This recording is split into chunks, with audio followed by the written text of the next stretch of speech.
Top of the morning, Dan and Amy. I'll tell you what, Democrat Socialist it girl, Alexandria Ocasio-Cortez, she can't talk enough. Please continue interviewing her as long as she'll do those interviews, as long as she'll allow reporters into her town halls, having to reverse that policy. Yeah, did you see her around with Jake Tapper? Oh, my gosh, she made her look like a fool. Well, she made herself, I think, look like a fool. Why? There's no plan how to pay for all this. It's real simple. She's got $40 trillion in additional spending she'd like to do over the next decade.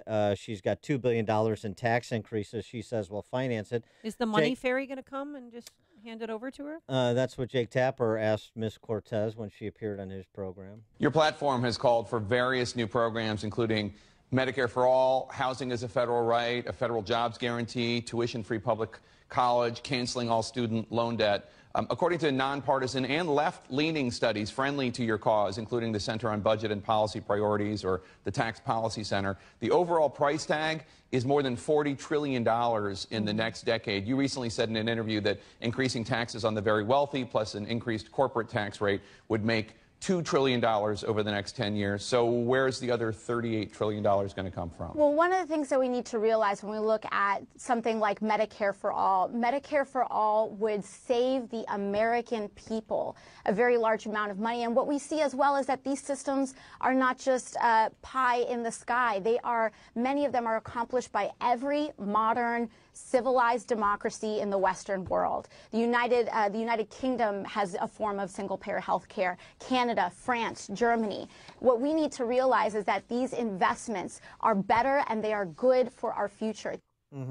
So Jake Tapper tried again. You say it's not pie in the sky, but $40 trillion is quite a bit of money. And the taxes that you talked about raising to pay for this, to pay for your agenda, only count for $2. And we're going by left-leaning analysts. Right. Well, when you look again at how our health care works, currently we pay much of these costs go into the private sector. So what we see is, for example, a year ago I was working downtown in a restaurant. I went around and I asked how many of you folks have health insurance. Not a single person did, because they would have had to have paid $200 a month for a payment for insurance that had an $8,000 deductible. What these represent are lower costs overall for these programs. And additionally, what this is a broader agenda. We do know and we acknowledge that there are political realities. There we go. And she prattled on for another 40 seconds. So Jake Tapper just gave up and said, maybe we'll try the next time you're on. I'll tell you who may be able to help her remember those talking points from the Marks Engels Reader. Our next guest, Juan Williams, he's Fox News contributor, columnist for The Hill. His latest piece, America Warms Up to Socialism. Juan, thanks so much for joining us. Appreciate it. My pleasure. Good morning. Good morning. So, Alexandria Ocasio-Cortez, America might be warming up to socialism, but I don't know if that the Alexandria Ocasio-Cortez elevation really serves Democrats electorally in the short term. What do you think? I think it serves Republicans. I'm listening to how not only you, but I think people are beating up on her left and right. She's had difficulty answering questions about she doesn't know anything between the Israelis and the Palestinians. She's 28 years old, and I think she's coming into her own. But I must say, the voters in her district stunned everybody when she beat Joe Crowley in New York, and basically she made an approach to the voters that was about socialism. It's not about having the government claim the means of production, which is the technical definition. It's more in the sense that there should be a social safety net for Americans, especially people who are in need of medical care and the like.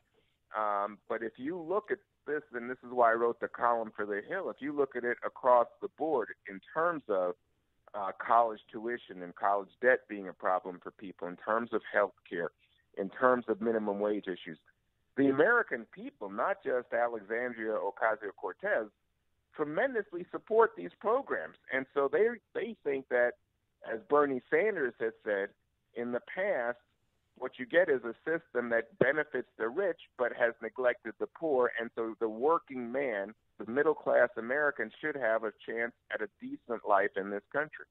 But they do. The median household income for middle class is higher than it's been in decades. I mean, they do have a That's fighting right, chance. Amy. And there's You're always exactly- social that service came out last systems. week. Right, but there's always social systems in place that, as Dan Proft once said to me, that no one is going to starve if they live in America. There's always a food pantry, a soup line, something that you could go to get a meal, and a place you could say a shelter to. Or dozens of overlapping food support programs, for example. Yes.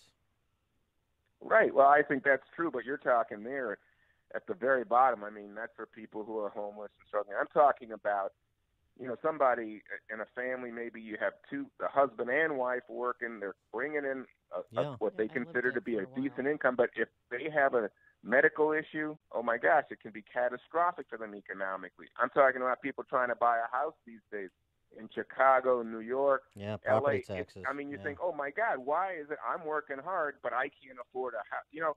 I think lots of people now are feeling like the income inequality issue in the country is so large that it's having political resonance. And that's what I think people can call it socialism. But if you get on the ground, what you find is that people say, you know what, Social Security, you want to call that socialism? How about Medicare? How about Medicaid? Do you think that's socialism? And, of course, the American voters have long ago said that's not socialism. That's just smart.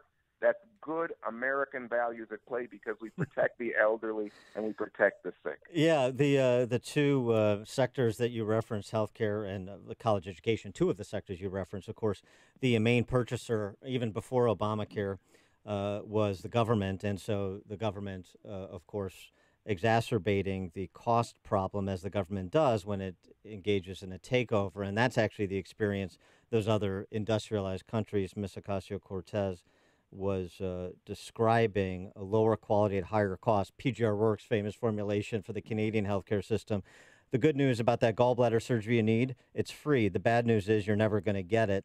And that's sort of, I guess, what is the job of capitalists, to be fair to you and to be fair to Ocasio-Cortez. It's a job of capitalists to explain why capitalism is a more moral and efficient system for organizing a free society and economy than is a government-centric system like socialism. I guess that's our job, and perhaps we're failing, and that's your point. No, I don't know if it's failing because I think we do have moderators or governors, if you will, on capitalism in America. I was just referencing Social Security, for example, Medicare. So, I mean, obviously, we make provisions to try to make sure that people don't fall to the bottom in our society or are left unattended in the moment of medical or other kinds of needs.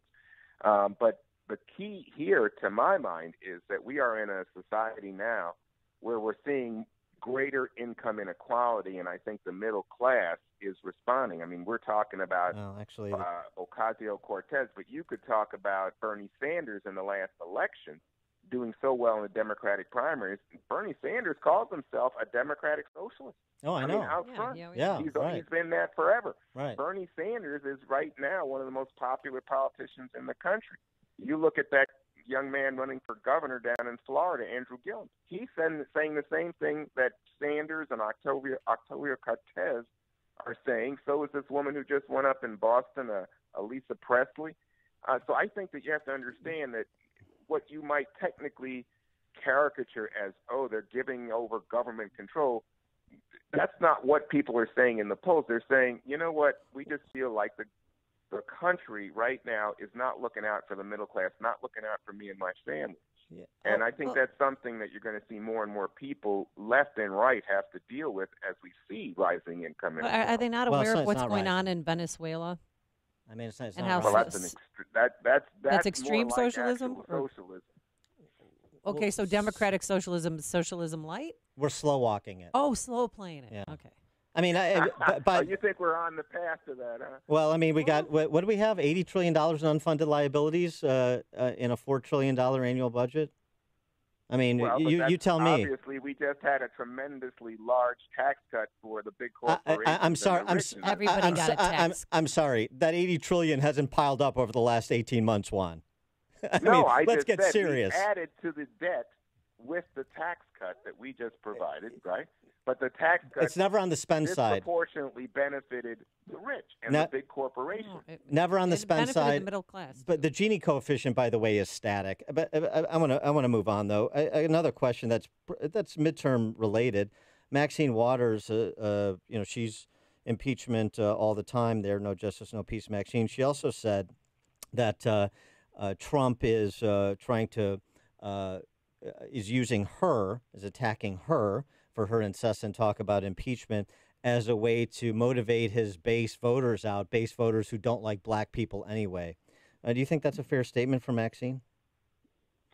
I think Maxine Waters has become the face of the impeachment thing. I mean, when she talks about impeachment, I see that it gets picked up and it reverberates in the conservative media bubble. But I don't know.